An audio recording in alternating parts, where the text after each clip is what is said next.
Բարգավաճ Հայաստան կուսակցությունը բոլոր խորհրդարանական ուժերին կոչ է անում միավորվել մեկ գաղափարի շուրջ, այն է անցնել կառավարման խորհրդարանական համակարգի, ինչպես նաև 100% համամասնական ընտրակարգի։ Այն առումով, որ սահմանադրությունում հստակ նշված է 5 տարիների ժամկետը նախագահի, մեր առաջին հարցը հիմա ամենակարևոր նախագահական ընտրություններն են։ Հանրապետական կուսակցության պատգամավոր Կարինե Աճեմյանը հիշեցնում է, որ ընտրական օրենսգրքում փոփոխություններ արդեն արված են եւ 2013 թվականին ընտրված նախագահի գործունեության 4-ամյա ժամկետի անցնելու մասին հայտարարությունը այս պահի դրությամբ ժամանակավրեպ է։ Ինչպես գիտեք, Հայաստանի Հանրապետական կուսակցությունը մեծամասնություն է եւ թելադրում է օրակարգը։ Հայ ազգային կոնգրեսի պատգամավոր Նիկոլ Փաշինյանը չի կիսում իր գործընկերոջ տեսակետը եւ ընդգծում է օրակարգ թելադրողը ժողովուրդն է։ Ինչ վերաբերում է 100% համամասնական ընտրակարգին անցնելու մասին Բարգավաճ Հայաստանի առաջարկին, պարոն Փաշինյանը հիշեցնում է. Դա մեր ծրագրային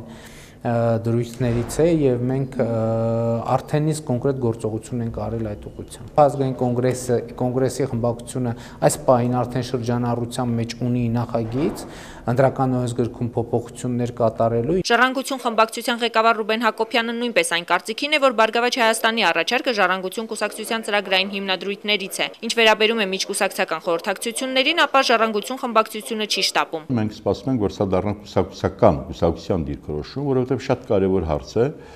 եւ այս հարցի մասին առնվազն կամ կուսակցության բարձրագույն մարմինը պետք է հայտարարի կամ առնվազն պետք է այդ մասին հայտարարի հենց կուսակցության առաջնորդը։ Միաժամանակ պարոն Հակոբյանը կողմ է, որ Բարգավաճ Հայաստանի առաջարկը, որի մասին ժամանակին բարձրաձայնում էր նաև հայ հեղափոխական դաշնակցությունը, միս ու արյուն ստանա։ Եթե դա չլինի իմիտացիա, եթե դա թելադրված չլինի քաղաքական կոնյունկտուրայով։ Տաթևիկ Ազիզբեկյան, Հովսեփ Հովսեփյան, IPV